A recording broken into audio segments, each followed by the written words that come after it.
Father's Day인데 사실 아버지와 아들과의 그 관계에 대해서 말씀을 나누게 됩니다. 제목은 내 안에 비친 부모의 모습입니다. 내 안에는 부모의 모습들이 지문같이 새겨져 있습니다. 어떤 이는 내가 우리 아버지와 꼭 닮고 싶다라고 생각하면서 또 성장하고 아버지를 닮아가는 분들이 있고요. 어떤 분들은 아버지를 절대로 닮으면 안 되겠다라고 생각하면서 성장했는데 어느 순간 내가 아버지를 너무나도 많이 닮아 있는 모습도 보게 됩니다. 아버지뿐만이 아니라 어머니도 마찬가지죠. 그래서 우리 안에는 이 부모님의 모습이 담겨져 있습니다. 아버지에 대해서 이 노래를 쭉 찾다 보니까 유행가 되더라고요. 근데 해마다 이 Mother's Day 그러면 굉장히 우리 마음이 뭉클해지고 따뜻함을 느끼는데, Father's Day 그러면 굉장히 고마운 마음도 들지만 때로는 우리 마음 가운데 조금 아픈 상처, 뭐 이런 것들도 있는 것 같아요.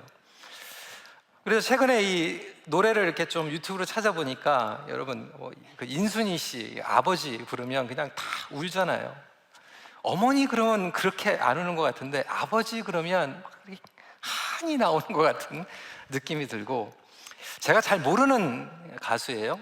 근데 김진호 씨라고 하는 가수가 있는데 그 가사 이름이 가족사진. 그래서 그걸 처음으로 듣는데 이 가사가 나오는데 굉장히 공감되었던 부분이 바로 이 부분이에요.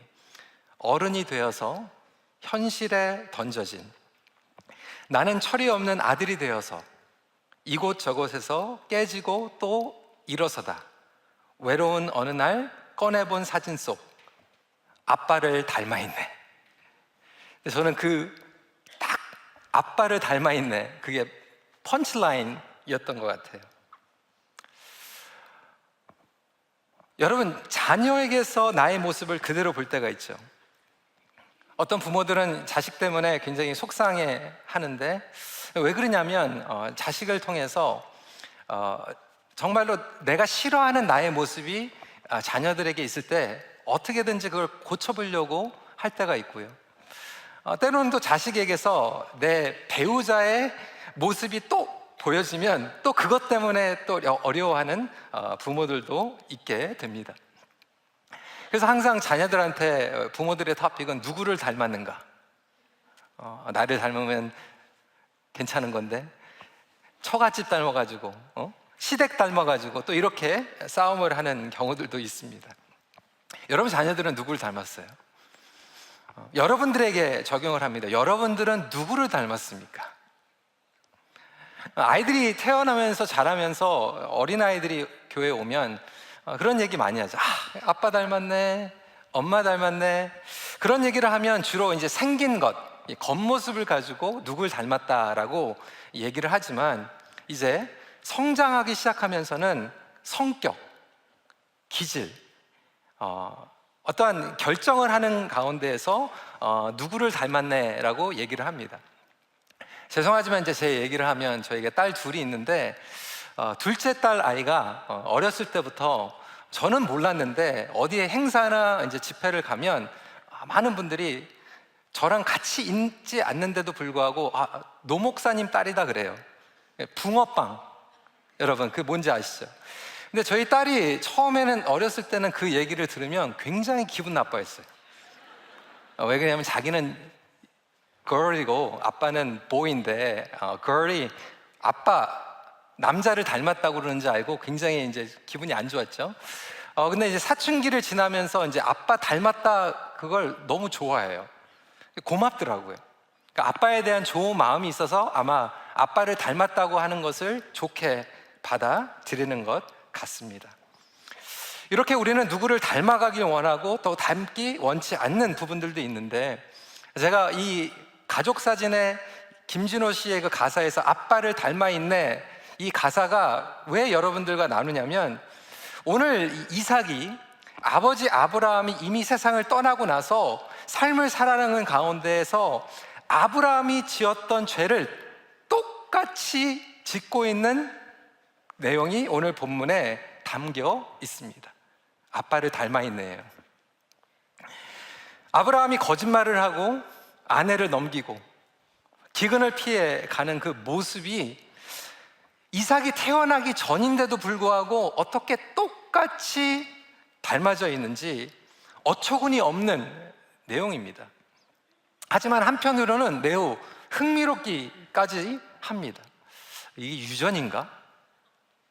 보고 배우는 건가? 어떻게 설명하기 어려운 내용이지요. 그래서 우리는 쉽게 판단할 수 있어요. 하지만 결코 쉽게 판단할 수 없는 그 내면의 영적인 관계와 얽혀져 있다라고 하는 것이죠. 이 부분에 대해서 함께 나눠보길 원합니다. 첫 번째로, 말보다 행동이 전수됩니다. 이거 굉장히 유명한 영어 속담이에요. More is caught than taught. 이게 뭐냐면 아무리 부모가 말을 한다고 해도 그 말이 전수가 되는 게 아니라 직접 삶에서 결정하고 행동한 것들이 전수된다라고 설명을 하고 있는 것입니다. 그러니까 여러분들이 자식들 불러가지고 아무리 잔소리 해봤자 그걸 기억하는 게 아니라 여러분들이 행동하는 것들을 똑같이 보고 나중에 행동으로 옮기게 된다는 것입니다. 오늘 본문으로 돌아와서 1절입니다. 아브라함 때에 첫 흉년이 들었더니 그 땅에 또 흉년이 들매 이삭이 그랄로 가서 블레셋 왕 아비멜렉에게 이르렀더니, 아브라함은 흉년이 왔을 때 어디로 갔어요? 애굽 땅 바로에게 갔습니다. 이삭에게도 마찬가지로 흉년이 찾아옵니다. 그리고 이삭은 아비멜렉 왕에게 갑니다. 아브라함이 바로 왕에게 자기 아내 사레를 누이라고 속이면서 넘기는 것 같이 이삭도 자기 아내 리브가를 아비멜렉 왕에게 누이라고 속입니다. 여러분, 이거를 고사성어로 뭐라고 부르는지 아세요? 부전자전. 그 아버지의 그 아들. 이게 아시아에서만 이런 게 있는 게 아니라 영어로도 똑같이 속담이 있어요. Like father, like son.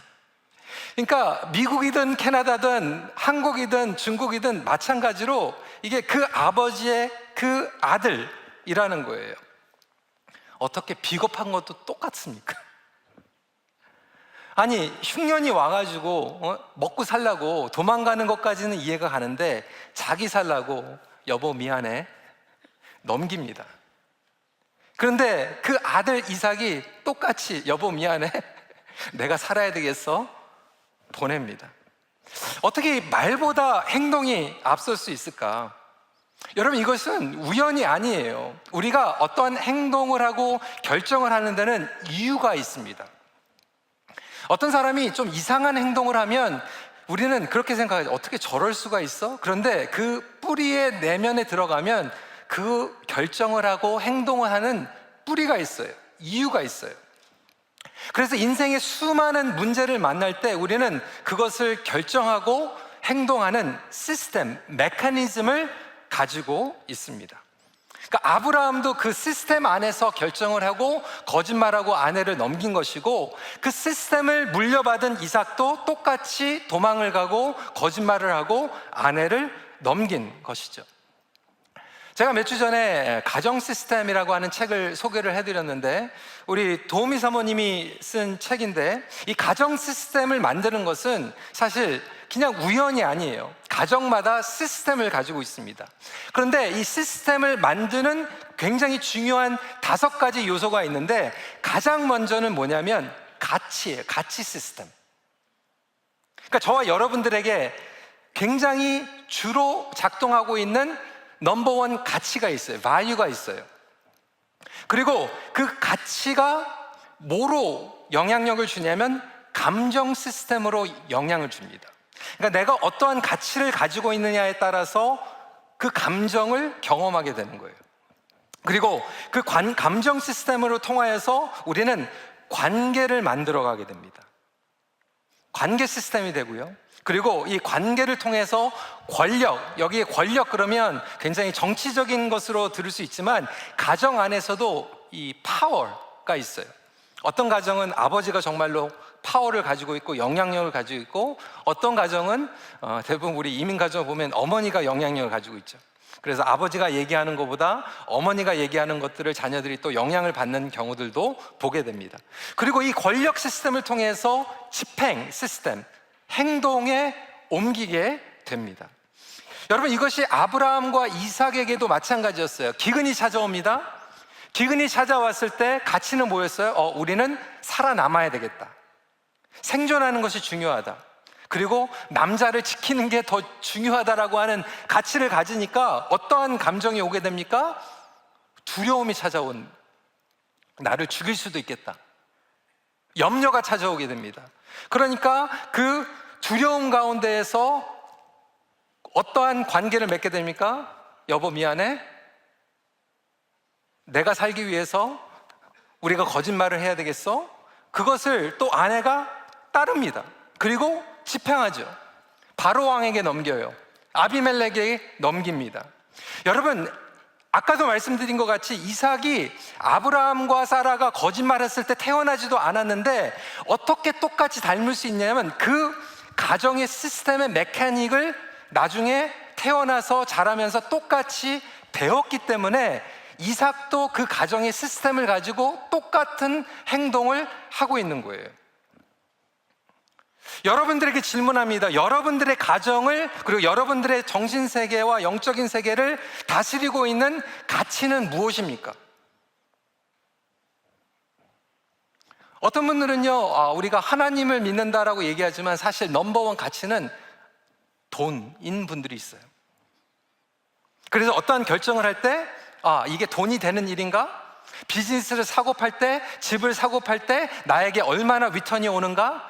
자녀들을 공부시킬 때도 자녀들이 하나님의 자녀이고 하나님께 쓰임받아야 된다라고 하는 것을 말로는 고백하지만 아이들한테 뭐라고 얘기합니까? 이 돈 버는 직종입니까? 어떤 전공을 해야지 돈을 벌 수 있는가? 그리고 그것을 졸업하면 얼마를 받는가? 그래서 모든 결정들이 이 가치의 이 돈, 재정에 의해서 결정되는 그러한 부분들이 있다라고 하는 거예요. 그래서 그러한 가치 시스템으로 가다 보니까 어떤 감정을 느껴요? 돈이 많으면 이것을 빼앗길까봐 불안해. 돈이 없으면 굶어 죽을까봐 불안해. 늘 두려움과 초조함 가운데에서 감정 시스템을 만들어가게 되고, 이것으로 말미암아 관계도 그렇게 만드는 거예요. 이 사람이 나에게 금전적으로 도움을 줄 사람인가? 관계를 만들고, 심지어 결혼을 할 때도 이 배우자가 빚이 있는가? 빚이 없는가? 내가 그 스튜던론을 갚아야 되는가? 집안은 잘 사는가? 나를 도와줄 수 있는가? 우리 사돈 잘 사는 가족이에요. 그것으로 권력 시스템을 만들어가죠. 그래서 돈을 벌어오면 심지어는 부부가요, 한 사람이 인컴이 있는데 한 사람이 인컴이 없으니까 남편이 아내에게 계속 구박을 하는 거예요. 당신은 돈도 못 벌어오고, 당신 때문에 우리는 싱글 인컴으로 살아야 되고, 아내는 막 기가 죽어가지고 때로는 이게 뒤바뀌어져 있죠. 그래서 모든 집행 시스템이 이러한 돈으로 가치를 결정하고 감정을 다스리고 관계를 맺고 권력을 세워가고 그리고 집행을 나가는 경우들이에요. 어떤 가정은 이 도우미 사모님 이 책을 보니까 음식이 또 굉장히 중요한 가치라는 거예요. 어떤 집은 먹고 사는 게 중요해요. 그래서 잘 먹어야 돼요. 잘 먹어야지 잘 산 것 같아요. 저도 이렇게 생각을 해보니까 저희 아버지께서 이 가게를 하실 때 저희 어머니하고 같이 가셨다가 저희 어머니 먼저 집에 오시고, 아버지가 이제 11시까지 가게를 하시는데 11시 반에 이제 오시면 11시 반인데요, 여러분 건강에 안 좋은데 저희 어머니가 반찬을 한 10개 정도 이렇게 준비하세요. 수고했으니까, 점심도 제대로 못 먹었으니까 잘 먹는 거예요. 그리고 잘 먹는 게 잘 사는 거예요. 그래서 잘 먹고 이게 잘 사는 거 가치가 되니까 나중에 어떤 좋은 일이 일어나도 좋은 식당에 가가지고 셀러브레이션 해야 되고, 그리고 나를 초대했는데 음식이 제대로 되지 않으면 나를 무시하는 것 같고, 그것으로 감정을 다스리게 되고 그것으로 관계를 맺고 권력을 결정하고 집행하는 분들도 있다라고 하는 거예요. 어떤 분들은요, 수치 굉장히 프라이빗해요. 약점이나 사적인 것을 절대로 드러내지 않습니다. 창피한 거예요. 얘기하면 안 돼요. 그래서 어떤 분들이 정말로 진짜 서운하다고 얘기하는 게 10년 동안 매주 만나가지고 중보기도 하고 정말로 집에 숟가락 몇 개 있는 거, 젓가락 몇 개 있는 거, 어려운 것들 자기 고민하는 거 다 나누고 같이 기도했는데 상대방은 암이 걸리고 자녀가 이혼을 했는데도 10년 동안 한 번도 얘기를 안 한 거예요. 그래서 서운한 거죠. 그런데 왜 그렇습니까? 그분은 가치가 프라이빗한 거는 절대로 얘기하면 안 돼요. 그래서 심지어는 병원에서 돌아가시기 바로 전에 임종 때 목회자가 신방을 가려고 하는데도 거부하는 거예요. 왜? 화장하지 않고 꾸미지 않은 나의 모습을 보여주기 쉽지 않은 거예요. 교인들이 오는 거 싫어해요. 그분에게는 가치가 이 수치스럽고 겉으로 드러나는 것이 매우 중요한 가치입니다. 여러분, 이러한 가치들이 결국 우리의 감정과 모든 행동들을 결정하게 되는 거예요. 그리고 여러분들의 가족에서 다스리고 있는 가치는 과연 무엇입니까? 그것을 일일이 설명하지 않아도 그것이 행동으로 드러나기 때문에 우리 아이들은 그것을 전수받게 되는 거예요. 아브라함이 기근으로 회피했던 것처럼 이삭이 기근으로 회피하게 되고, 두려워해서 거짓말했던 것처럼 이삭도 두려워해서 거짓말하고 있고요. 아내까지 넘기게 되는 거죠. 여러분들이 좋든 싫든 여러분들이 하고 있는 그 행동들이 여러분 부모들이 했던 행동들을 리핏하고 있는 부분들이 너무나도 많이 있고요. 그리고 여러분들의 행동이 지금 여러분 자녀들에게 고스란히 전수될 수 있는 것들이 많이 있는데, 저와 여러분들이 오늘 질문해야 될 것은 과연 하나님의 말씀과 인도하심이 우리 가치에 어느 정도를 차지하고 있습니까? 그분의 살아계심과 역사하심, 약속의 말씀이 여러분 가치 시스템의 중심에 자리 잡고 있습니까? 그것이 말씀 중심의 삶이라는 거예요. 하나님이 최고, 하나님을 신뢰합니다라고 고백은 하지만 여전히 우리의 가치는 하나님의 말씀과 상관이 없이 내가 생각하고 있는 중요한 것들이 결정하고 있지는 않습니까? 제가 이번 주에 우리 박성원 목사님하고 사실 캄보디아에 다녀왔어요. 그래서 저는 이제 어젯밤에 토론토로 왔고, 우리 박성원 목사님은 이제 라오스로 가셨는데, 캄보디아 간 이유 중에 몇 가지 중요한 이유가 있는데, 특히 우리 이성민 선교사님께서 위암에 걸리셔가지고 3분의 2 위를 잘라내셨어요.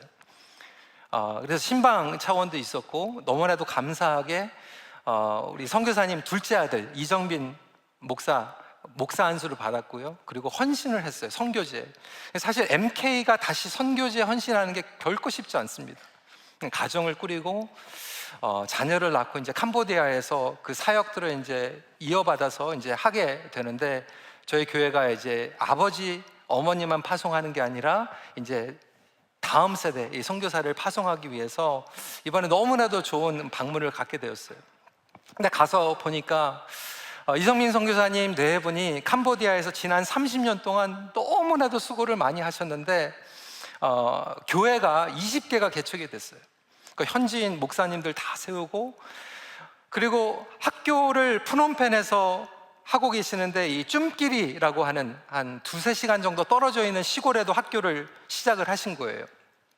근데 이 프놈펜 학교는 너무나도 체계적으로 잘 되고 있는데, 제가 감동을 받았던 것은 이 쭌끼리 학교에 갔는데 거기에는 매어 터져요. 학생들이 너무 많아가지고. 근데 에어컨도 없이 그냥 들어가면, 그러니까 처음부터 끝까지 저도 막 땀이 나는 거예요. 너무 더운데 감동이 됐던 건 뭐냐면, 이 캄보디아도 교육열이 대단하더라고요. 근데 캄보디아에서 이 학교가 이제 초등학교부터 12학년까지 있는데, 12학년이 되면 우리나라도 이 시험을 보잖아요. 수능을 보는 것처럼 캄보디아 아이들도 12학년 때 이제 수능을 봅니다. 근데 올 A를 받게 되면 이 대학교에 풀 장학금을 받게 되고, 수상이 직접 와가지고 상장도 주고 오토바이를 사준대요. 그래가지고 이 주 전체에서 올 A를 받은 학생이 9명이 나왔는데, 그 9명 중에 8명이 우리 선교사님 이 쭌끼리 학교에서 나온 거예요. 9명 중에 8명이. 할렐루야. 얼마나 감사합니까? 그래가지고 이 소문이 터져가지고 캄보디아 이 어머니들이 난리가 나가지고 이 상을 받자마자 100명이 늘어난 거예요, 지금. 100명이 학생 수가. 그래가지고 얼마나 감사한지. 그래서 이제 김상수 선교사님은 이제 외주로 가시고 아들이 이제 푸놈판 학교를 이제 교장으로 맡게 되는데, 이번에 간증을 들으면서 제가 너무나도 간증됐던 것은, 이분이 30년 동안 사역을 하셨는데 10년을 사역을 하시다가 우리 큰빛교회에 오셔가지고 우리 선교국에서 사역하시고 틴데일에서 신학 마치시고 목사 안수 받으시고, 근데 그때 두 분이 이제 영주권을 받으신 거예요. 아이들이 캐나다의 교육을 혜택을 받는데 마음이 막, 이게 어떻게 캄보디아에 가긴 가야 될 것 같은데 영주권도 나와. 아이들은 여기 영어권에서 잘 자라고 있어.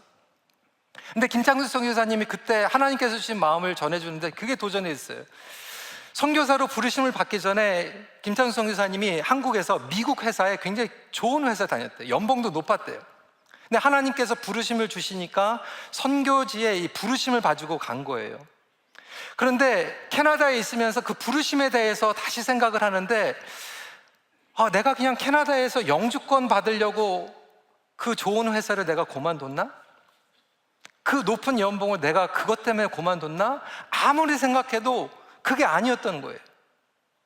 그래서 하나님께서 부르심을 어떻게 주셨는가 다시 생각해 보니까 10번을 자고 일어나도 다시 캄보디아로 돌아가야 된다라고 하는 그 결정을 하게 된 거죠. 그 얘기를 들으면서 선교사님에게는 가치 시스템이 뭐였습니까? 하나님의 부르심이었어요. 돈도 아니고 명예도 아니고 자녀도 아니고 그 가치 시스템은 하나님의 부르심이었기 때문에 그것을 통해서 자기의 감정이 움직이고, 그것을 통해서 관계를 맺게 되고, 관계를 통해서 결정을 하게 되고, 그리고 실행에 옮기게 됐다라고 하는 거예요. 그러니까 저와 여러분들이 행동하는 모든 것들이 우연이 아니에요. 이유가 있습니다. 저와 여러분들을 다스리고 있는 가치는 무엇인가? 우리 자녀들에게, 우리 다음 청년들에게, 다음 세대들에게 전해줄 수 있는 가치는 무엇인가? 하나님의 말씀과 하나님의 신뢰함을 가치로, 중심으로 모실 수 있는 저와 여러분들이 되시길 주님의 이름으로 축원합니다. 그 가치를 살아가는 게 영적 싸움이에요. 두 번째로, 여러분, 미리 두려워하고 걱정하는 것을 닮아갑니다. 7절 말씀에 그곳 사람들이 그의 아내에 대하여 물음에 그가 말하기를 그는 내 누이라 하였으니 리브가는 보기에 아리따움으로 그곳 백성이 리브가로 말미암아 자기를 죽일까 하여 그는 내 아내라 하기를 두려워함이었더라. 여러분, 하나님께서 분명히 기근 때 이삭에게 말씀하세요. 내가 너를 지키겠다. 내가 너에게 복을 주겠다. 하나님의 약속은 지켜주시고 복을 주신다라고 하는 약속인데, 이삭은 뭐를 걱정합니까? 리브가가 예쁘니까 자기를 죽일까 봐 걱정해요. 미리 걱정하고 미리 염려하는 거예요. 근데 그거를 똑같이 아브라함이 그랬잖아요. 기억나시죠? 창세기 12장 11절 12절 말씀에 같이 읽겠습니다. 시작. 그가 애굽에 가까이 이르렀을 때에 애굽 사람이 그대를 볼 때에 이르기를 이는 그의 아내라 하여 나는 죽이고 그대는 살리리니. 여러분, 위험에 처했을 때 나는 죽고 아내는 살면 좋은 겁니까? 나쁜 겁니까? 우리 청년들 결혼하기 전에 그거 먼저 물어보고 결혼하세요. 여러분, 짐작 그리고 걱정은 항상 미리 하는 거는 빌려오는 거예요. 빚, 제가 발음 좀 잘해. 우리 큰 빚 교회가 아니라 빚, 론, 몰게지. 그러니까 미리 빌려오면, 미리 쓰면 어떻게 됩니까? 뭐가 붙어요? 이자가 붙어요. 그러니까 몰개지도 미리 빌려오면 이자가 붙는 것 같이 짐작과 걱정도 미리 앞당겨서 하면 이자가 붙어요. 그런데 성도님들 가운데에서 이 이자가 붙는 미리 걱정하고 미리 짐작하는 것들을 끊임없이 하시는 분들이 많이 있는데, 왜 그럴까? 어떤 이자가 붙습니까? 이것 때문에 일어나지 않는 일도 걱정하는 이자가 붙는 거예요. 일어난 일만 걱정해도 감당이 어려운데 일어나지 않은 일까지도 짐작하고 걱정을 하다 보니까 이게 어큐뮬레이트 되는 거예요. 근데 여러분들 왜 그렇게 걱정할까요? 아마 둘 중에 하나, 여러분 아버지가 그랬든 어머니가 그랬든 그거 물려받은 거예요. 그리고 여러분 자녀들이 똑같이 물려받을 거예요. 당겨서 짐작을 하고 당겨서 걱정을 하게 됩니다. 그런데 여러분, 이게 왜 굉장히 어려우냐면 이게 현실이 섞여 있어요. 기근이 찾아왔습니다. 기근은 현실입니까? 현실이 아닙니까? 현실이에요. 그런데 현실과 함께, 그리고 또 현실이 또 있죠. 아내가 예뻐요. 사라가 예뻤고 리브가가 예뻤어요. 그게 현실이에요. 어떻게 그것도 닮았는지 모르겠어요. 그런데 그 다음에 짐작은 뭐니까? 예쁜 걸 알고 나를 죽이겠다라고 하는 것은 사실입니까? 아닙니까? 그건 짐작하는 거예요. 그리고 자기가 죽을까봐 걱정하는 것도 짐작하는 겁니다. 예쁜 건 사실이었어요. 창세기 12장 14절에 그 여인이 심히 아름다움을 보았고, 창세기 26장 7절에 리브가는 보기에 아리따움으로. 그런데 짐작과 염려 그리고 사실이 섞여져 있다 보니까 이제 분별력을 잃기 쉬운 거죠. 여러분들이 걱정하고 있는 대부분은 현실 반이지만 나머지 짐작과 걱정하는 거는 반이에요. 생겨나지 않을 것들이에요. 그런데 미리 앞당겨서 하다 보니까 이게 자꾸 어큐뮬레이트 되는 거예요. 사실과 짐작 가운데서. 저와 여러분들이 붙잡아야 되는 것은 끊임없이 하나님의 말씀으로 돌아가야 되거든요. 오늘 말씀에 이사가 내가 너를 지켜주겠다, 내가 너에게 복을 주겠다. 근데 여러분, 그것을 우리는 왜 생각하지 않고 자꾸 어스름하고 워리하면서 살아가고 있습니까? 아니, 보니까 자기중심 믿음으로 살아가는 거 똑같아. 아브라함이 여보 내가 죽게 될 것 같으니까 자기가 가서 희생해, 아내를 보내는 것처럼 이삭이 여보 미안해 내가 죽을 것 같으니까 당신이 가. 어떻게 그 비겁한 것도 이기적인 것도 자기 중심적인 것도 똑같이 닮아갑니까? 그러다 보니까 저와 여러분들은 끊임없이 하나님의 선교적인 삶을 살아가기보다는 철저히 나를 위해서, 나의 중심, 심지어는 배우자도 나를 위해서 이용하고 배우자도 희생시키고, 때로는 하나님의 부르심, 나의 비전, 나의 욕심 위해서 우리 배우자, 우리 자녀들을 희생시키는 경우들도 얼마나 많이 있습니까? 여러분, 리브가의 입장에서는 어떨 것 같아요? 희생입니까? 포기입니까? 모르겠어요. 여러분은 희생하고 있습니까? 포기하고 있습니까? 남편이 이런 결정을 내리면, 아내가 이런 결정을 내리면, 분명한 것은 하나님의 음성을 듣지 않고 나의 의지로 결정하고 나의 가족과 나의 자녀들을 희생시키면 결국 누가 피해를 봅니까? 우리 가족이 피해보는 거예요. 얼마나 많은 가장들이, 얼마나 많은 부모들이 하나님의 말씀으로 움직이지 않고 걱정하고 짐작하면서 살아가는 가운데에서 우리 가족들이 하나님을 의지하고 하나님을 신뢰하기보다는 이렇게 어려운 가운데 물려받는 경우들이 얼마나 많이 있습니까?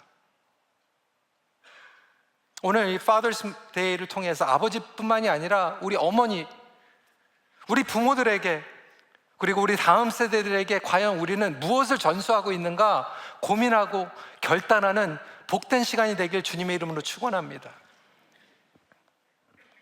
네, 여러분, 여기서 끝나면 얼마나 디프레스됩니까? 저와 여러분들에게 복음이 있어요. 복음은 허물과 죄를 복으로 바꾸는 능력입니다. 그래도 여러분, 이삭이요, 아버지 아브라함보다는 조금 더 나은 부분인, 어떻게 보면 그걸 통해 배운 거겠죠. 아브라함은 기근이 찾아오자마자 그냥 애굽으로 튀어버려요. 혹시 여러분, 저와 여러분 지금 불경기, 이 기근 때문에 하나님의 음성을 듣지도 않고 그냥 막 움직이는 분들이 계십니까? 여러분, 그렇게 하지 마세요. 나중에 결국 후회합니다. 이삭은요, 최소한 하나님의 음성은 들었어요. 하나님께서 애굽으로 가지 말라고 해서 애굽에 가지 않았어요. 그거는 잘한 거예요. 그런데 그랄 땅에 머물면서 바로에게 찾아가진 않았지만 아미멜렉에게 찾아가요. 그 연약한 인간이라는 거죠. 하나님의 음성을 들으면서도 어떻게 보면 사람한테 도망가요. 사람을 의지해요. 아비멜렉에게 기다리려고 했어요. 2절 말씀에 여호와께서 이삭에게 나타나 이르시되 애굽으로 내려가지 말고 내가 내게 지시하는 땅에 거주하라. 분명히 하나님께서 부르신 곳에 있는 데는 맞는데 하나님을 의지하지 않고 우리는 사람을 의지해요. 사람에게 잘 보이려고 해요. 그래서 거짓말을 하고 아내를 넘깁니다. 그런데 연약한 가운데에서 우리 하나님은 좋으신 하나님인 줄 믿으시기 바랍니다. 진실하게 그들을 보호하세요. 아니, 벌을 줘야 되는데 보호해 주세요. 사랑하는 성도 여러분, 저와 여러분들이 믿는 하나님은 이런 분인 줄 믿으시기 바랍니다. 하나님의 은혜 가운데에서 아비멜렉이 창가로 보는데 이거 봐라, 이삭과 리브가가 껴안고 있었어요. 영어 성경으로 보면 그냥 껴안는 게 아니라 라핑하면서 막 애교 부리면서 껴안고 있었대. 여러분 상상해 가세요? 그러니까 아비멜렉이 이게 시스터 브라더가 아니었구나, 부부인지 알게 된 거예요. 근데 여러분, 저와 여러분들이 짐작하는 건 뭐예요? 아비멜렉이 이삭을 죽일 거라고 걱정했는데 아비멜렉이 뭐라고 합니까? 11절에 아비멜렉이 이에 모든 백성에게 명하여 이르되 이 사람이나 그의 아내를 범하는 자는 죽이리라 하였더라. 오히려 하나님께서 아비멜렉을 통해서 이삭과 리브가를 지켜주세요. 여러분들이 믿는 하나님은 어떤 분이십니까?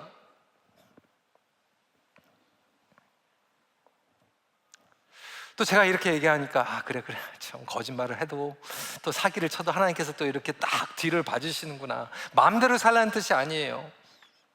성경을 보면 우상 숭배하고 하나님의 말씀을 저버릴 때 대가가 있거든요. 출애굽기 20장 5절 6절 말씀입니다. 같이 한번 읽어볼까요? 시작. 그것들에게 절하지 말며 그것들을 섬기지 말라. 나 내 하나님 여호와는 질투하는 하나님인즉 나를 미워하는 자의 죄를 갚되 아버지로부터 아들에게로 3, 4대까지 이르게 하거니와 나를 사랑하고 내 계명을 지키는 자에게는 1000대까지 은혜를 베푸느니라. 여러분께서 하나님을 경외하고 하나님을 사랑하고 하나님 앞에 순종하면 여러분들의 1000대까지 하나님께서 은혜를 베풀어 주시는 줄 믿으시기 바랍니다. 여러분 그거 기억하셔야 돼요. 붙잡아야 돼요. 이건 그냥 기복신앙이 아니에요. 하나님께서 끊임없이 말씀하시는 거예요. 여러분들이 순종하고 여러분들이 말씀에 씨앗을 뿌리는 게 1000대까지. 그런데 경고도 있잖아요. 아버지가 우상 숭배하면 자녀들까지 3, 4대까지 그 저주와 정말로 끔찍한 그 형벌이 임하게 된다는 거예요. 어떻게 우리가 마음대로 살아갑니까? 그런데 저와 여러분들이 이삭도 마찬가지지만 우리가 우상 숭배하고 그런 거 아니잖아요. 그럼에도 불구하고 우리가 하나님을 믿으며 살아가려고 하는데 여전히 부모로서 서툴러요. 내 믿음이 약해요. 연약해요. 생각이 짧아요. 아직도 하나님의 말씀이 가치가 되기를 고백은 하지만 행동에서는 중심이 아닐 때가 얼마나 많이 있습니까? 여러분 전공은요 학교 나와야 되고 시험 쳐가지고 서티피케이트 받고 라이센스 받아요. 그런데 여러분 부모는요 라이센스 없이 부모 되잖아요. 얼마나 무서운 겁니까? 저와 여러분들이 라이센스 없이 애 낳고 애 키웠어요. 얼마나 실수 많습니까? 우리가 실수한 대로 다 자녀들이 그거 벌 받아야 되면 여러분 저와 여러분들이 불안해가지고 어떻게 살아갑니까? 그런데 하나님께서는 그 가운데서도 우리가 하나님 앞에 끊임없이 나가고 하나님 내가 이거밖에 안 됩니다, 하나님 제가 부족합니다 라고 하면 하나님의 인자하심과 도와주심이 우리 자녀들에게 우리 여러분 삶 가운데 복으로 임할 줄 믿으시기 바랍니다. 12절에 이삭이 그 땅에서 농사하여 그 해에 100배나 얻었고 여호와께서 복을 주심으로. 뭐가 잘못된 거 아닙니까?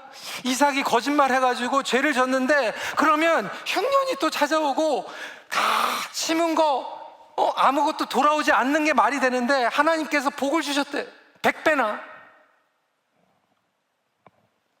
이게 복음과 율법의 차이예요. 저와 여러분들은 복음 안에 있는 줄 믿습니다.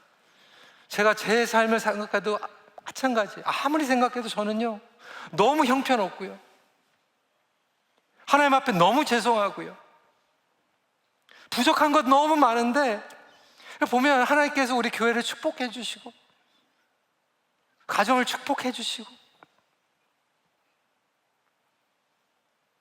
내가 한 대로 하면 사실은 이렇게 복이 임할 수 있을까 생각이 안 되는데, 계산이 안 되는데, 우리 하나님은 저뿐만이 아니라 여러분 삶 가운데에서도, 여러분의 부족함 가운데에서도 나에게만 있으면 내가 너를 지켜줄 뿐만이 아니라 너를 만들어 가겠다라고 약속해 주시는 그 하나님의 음성을 붙잡고 나아갈 수 있는 저와 여러분들이 되시길 주님의 이름으로 축원합니다.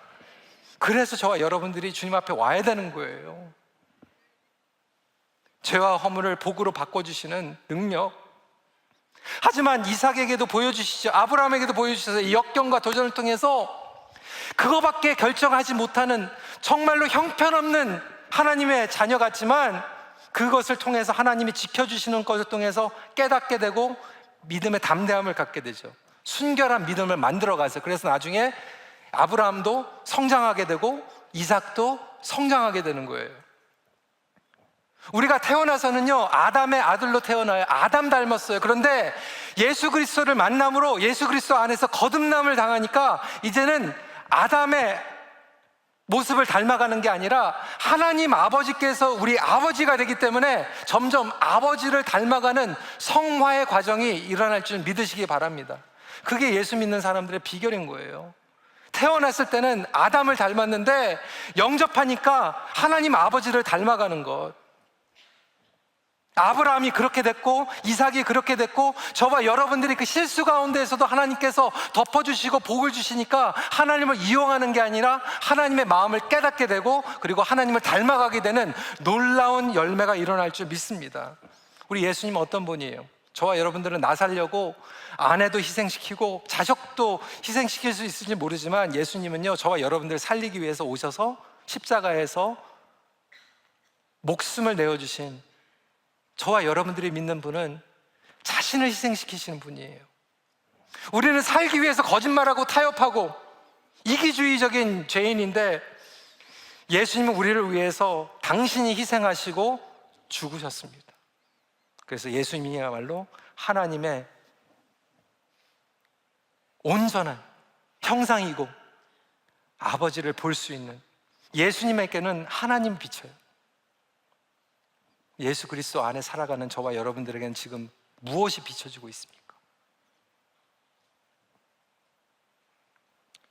그것을 다시 위해서 결단하고 나아갈 수 있는, 오늘 Father's Day,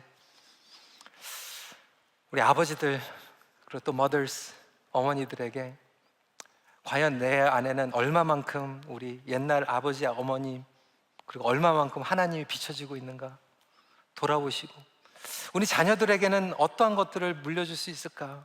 무엇을 우리 자녀들이 닮아가는가?